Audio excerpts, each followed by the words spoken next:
Yeah, just sure, where absolutely. you've been, how Sure, you've sure. worked This is my son, together. Robert, by the way, right back here. He'd probably tell you more about me than I can myself. I was born in Champaign, Urbana, Berlin Hospital, 1946. Went to school at Champaign Urbana Schools, University of Illinois. I owned a Baskin Robbins ice cream store and some real estate holdings and practiced law. I was elected to the city council in 1971 in Urbana, and the state legislature in 77. And I was there for some time. I was elected to Congress in 2000. This is the 3rd district now, this new district that I've had. I have been real active in criminal and civil justice issues as a state legislator, as a congressman, oriented around ag issues and transportation issues. 9 children, Buzz is one of them. 11 grandchildren, soon to be 2 great-grandchildren. Might even have been born in the last few hours, but anyway, I'm expecting that.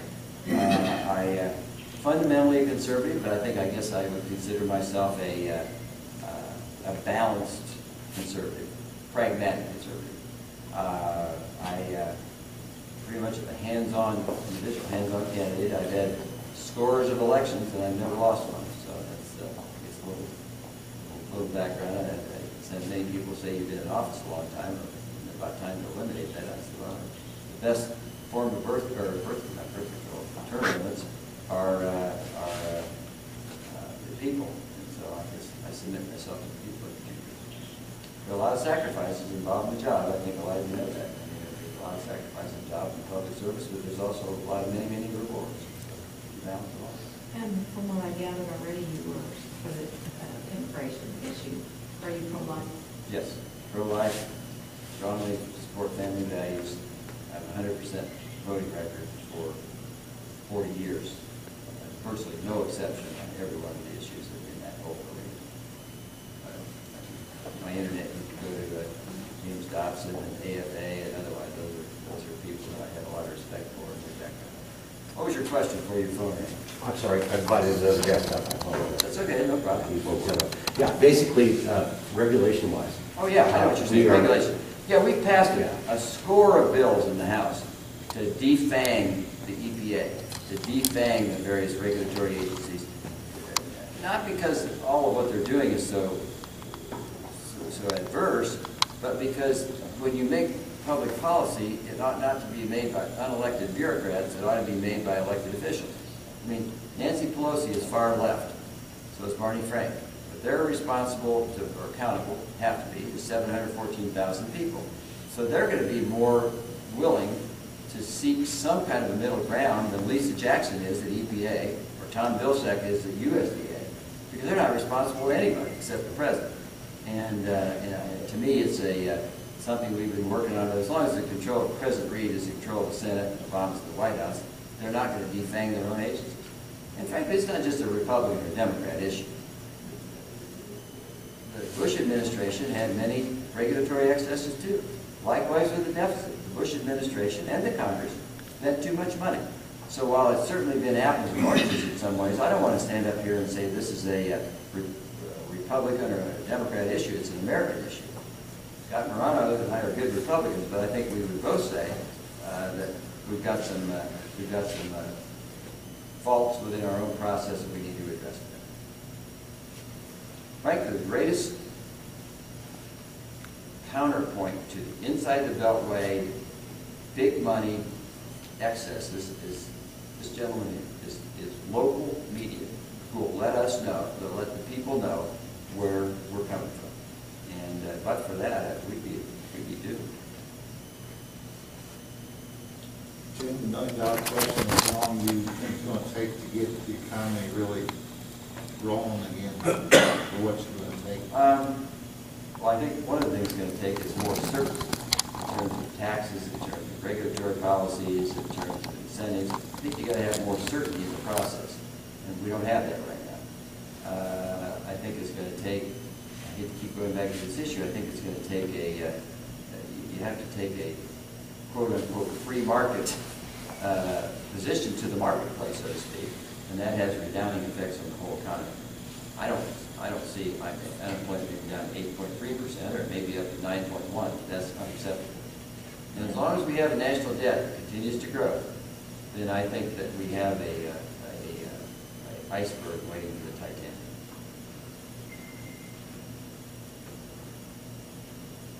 Then you can talk underemployment.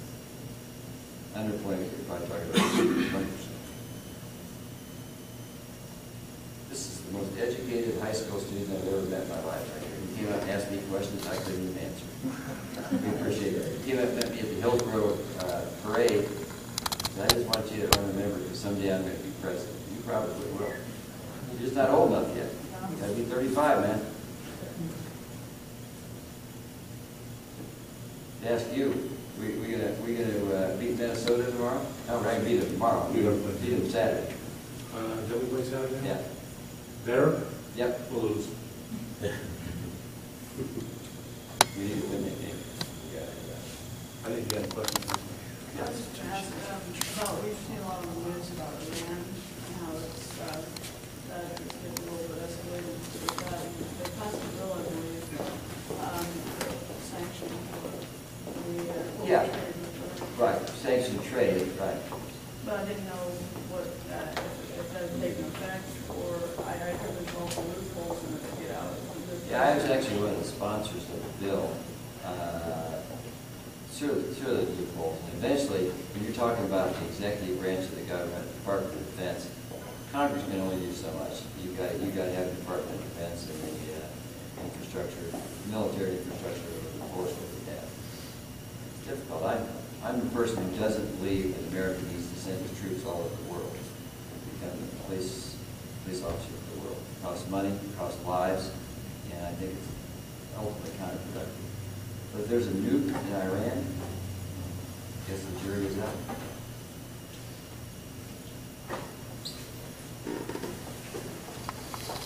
Anything else, anybody? Payroll tax. Yeah.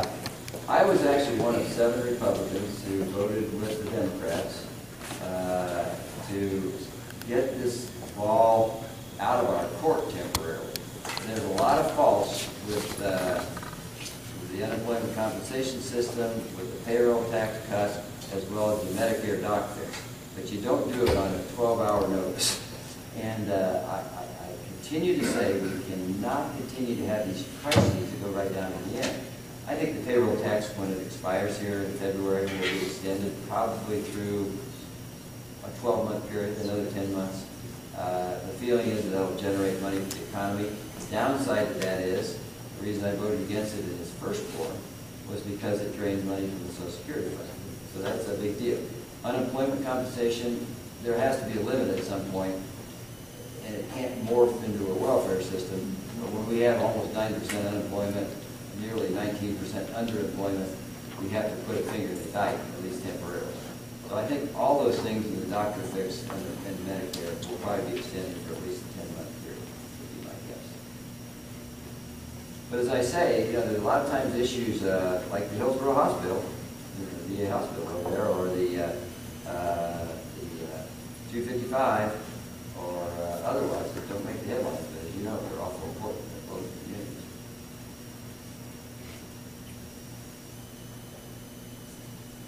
Do you have an update on Senator Kirk? Yeah, Randy, why don't you read that? Just don't read the whole thing, just read the exit from it. You got that with you on Senator Kirk? Mark's a good friend of mine. I came in the same class. We don't always vote the same, but he's a good guy. I have a statement here. Senator Kirk continues to progress as expected and remains in serious but stable condition this morning with no change in his neurological or physical prognosis. Late yesterday, we performed a common surgical procedure to create more space around the senator's brain in order to accommodate the expected peaking of swelling. The procedure, which removed 2 small pieces of tissue previously destroyed and rendered non-functional by the senator's stroke, was completely successful and without complication. That's obviously a tragedy and inexplicable in many ways. Mark swims every day. He works out. He eats well. He's not an abuser of alcohol. He doesn't smoke. As far as I know, I'm sure he does not use drugs.